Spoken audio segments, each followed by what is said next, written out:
Pardonner peut être l'une des choses les plus difficiles de la vie. Parfois, la douleur est si intense que rien qu'à l'idée de la personne qui nous a blessés, nous ressentons de la colère, de la tristesse ou de la frustration. Il peut s'agir d'une trahison, d'une injustice ou de paroles qui nous ont profondément meurtris. Le temps passe, mais la rancune demeure, comme une plaie qui ne guérit jamais. Alors une question surgit. Comment pardonner quand tout temps nous dit que c'est impossible? Jésus nous a montré la réponse de la manière la plus impressionnante, où qu'il soit. Alors qu'il était suspendu à la croix, après avoir été humilié, battu et abandonné, il a levé les yeux vers ceux qui le crucifiaient et a dit « Père, pardonne-leur, car ils ne savent pas ce qu'ils font. » Luc 23, 34, s'il y avait bien un moment où le pardon semblait impossible, c'était celui-là. Mais Jésus non seulement a pardonné, il a intercédé en faveur de ceux qui le faisaient souffrir. Que pouvons-nous en apprendre? Comment appliquer un tel pardon dans notre propre vie? Aujourd'hui, nous allons réfléchir à ce qu'il faut faire lorsque pardonner semble impossible et découvrir comment Dieu nous donne la force de pardonner, même lorsque notre volonté nous pousse à faire le contraire. Pardonner semble facile, jusqu'à ce que nous soyons ceux qui ressentent la douleur. Lorsque nous sommes blessés, notre réaction naturelle est de nous protéger. Nous érigeons des barrières, nous entretenons du ressentiment et, bien souvent, nous réclamons justice à notre manière. Après tout, comment oublier quelque chose qui nous a tant fait souffrir? Mais le pardon signifie-t-il ignorer la douleur? Pardonner revient-il à accepter la faute de l'autre? La Bible nous enseigne que le pardon ne consiste pas à oublier, mais à libérer. Libérer non seulement celui qui nous a offensés, mais surtout nous-mêmes. Jésus nous a dit quelque chose de profond.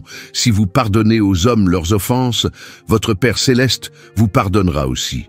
Matthieu 6, 14. Cela signifie que le pardon n'est pas un choix dicté par nos émotions, mais une décision fondée sur la foi. Alors, que faire lorsque pardonner semble impossible?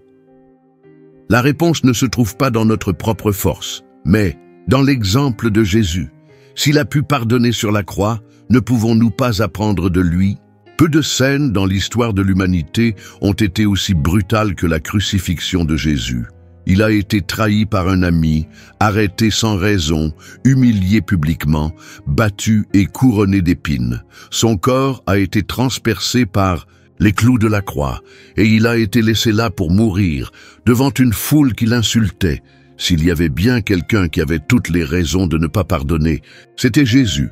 Mais au milieu de la souffrance, tandis que les soldats se moquaient de lui et que les chefs religieux se réjouissaient de sa mort, Jésus leva les yeux au ciel et dit « Père, pardonne-leur, car ils ne savent pas ce qu'ils font. » Luc 23, 34, il aurait pu demander justice, il aurait pu réclamer vengeance, mais il a choisi le chemin de l'amour. Que pouvons-nous en apprendre? Le pardon ne dépend pas des circonstances. Jésus n'a pas attendu que les autres s'excusent et pour pardonner. Il a pris l'initiative. Le pardon libère celui qui pardonne. Jésus n'a pas laissé la méchanceté des autres dicter l'état de son cœur. Le pardon révèle le caractère de Dieu.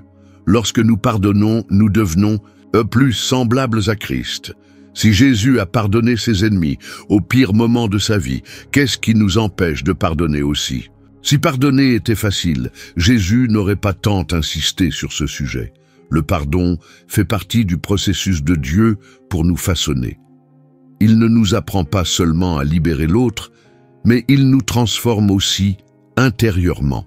Bien souvent, nous voulons nous accrocher à notre douleur, pensant qu'elle nous protège. Mais en réalité, le ressentiment nous emprisonne. Jésus le savait. C'est pourquoi il a enseigné « Aimez vos ennemis et priez pour ceux qui vous persécutent ». Matthieu 5, 44, cela ne signifie pas ignorer ce qui s'est passé. Cela signifie remettre à Dieu le poids de la justice et lui permettre de guérir notre cœur. Le pardon ne se fait pas en un instant. C'est un processus. Parfois, il faut pardonner jour après jour, jusqu'à ce que la blessure devienne une cicatrice. Et lorsque nous pardonnons, quelque chose de puissant se produit.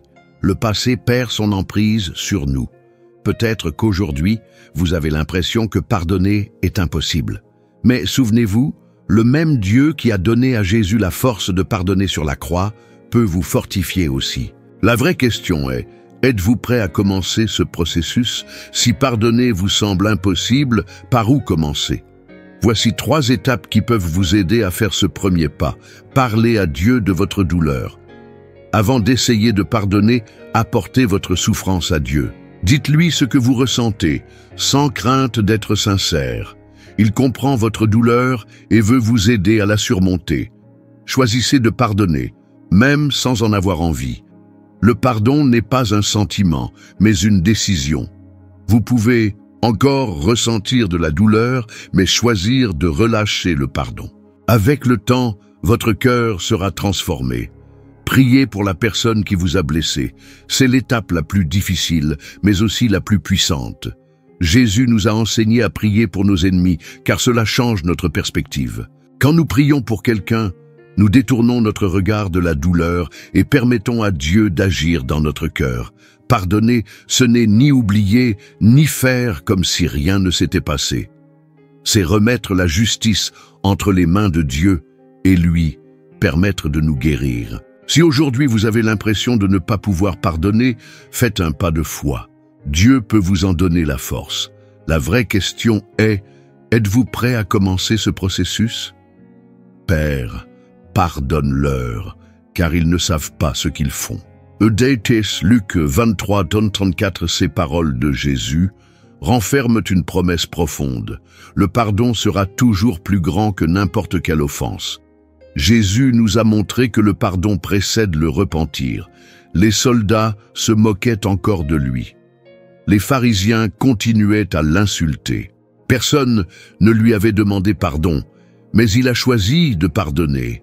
Si Dieu nous a pardonné, il nous donne aussi la force de pardonner. Jésus ne se contente pas de nous enseigner le pardon, il nous en donne la capacité. Il sait que seuls, nous n'y arriverons pas, mais avec lui, nous pouvons nous libérer de tout fardeau. Le pardon nous libère. La plus grande promesse cachée dans le pardon, c'est qu'il ne profite pas seulement à celui qui le reçoit, mais surtout à celui qui l'accorde. Lorsque nous pardonnons, nous trouvons la paix. Si Jésus a pardonné ceux qui l'ont crucifié, pourquoi ne nous aiderait-il pas à pardonner aussi? Peut-être que le pardon vous semble encore difficile, mais une chose est sûre, avec Dieu, l'impossible devient possible. Le pardon n'est pas seulement un acte isolé, il fait partie du plan éternel de Dieu. Dès le commencement, le péché a séparé l'humanité de Dieu. Aux yeux des hommes, il n'y avait aucune solution. Mais Dieu a accompli l'impossible. Il a envoyé son Fils mourir pour nous et nous réconcilier avec lui. La croix est la plus grande preuve que le pardon de Dieu n'a pas de limite.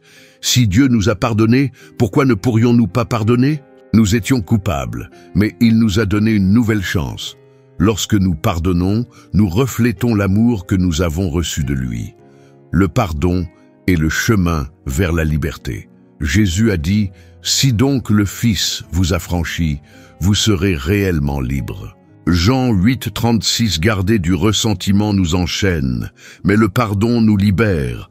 Le pardon est un reflet de l'amour de Dieu. Le monde nous apprend à rendre le mal pour le mal, mais l'Évangile nous enseigne à aimer. Lorsque nous pardonnons, nous manifestons Christ à travers notre vie.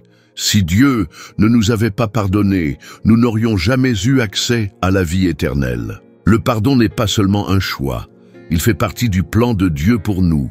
Et maintenant, la décision nous appartient. Allons-nous suivre l'exemple de Jésus? Le pardon peut sembler impossible, mais souvenez-vous, Jésus nous a montré que c'est possible. Il a été trahi, humilié et crucifié, mais au lieu de riposter, il a choisi de pardonner. Et s'il a pu pardonner sur la croix, ne pouvons-nous pas apprendre de lui? Peut-être que vous ressentez encore que pardonner est difficile. Mais il ne s'agit pas de compter sur votre propre force. Il s'agit de faire confiance à Dieu, qui peut vous en donner la capacité.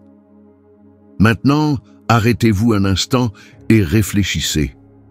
Et si ce que vous traversez aujourd'hui n'était que le début de la guérison que Dieu veut apporter à votre cœur?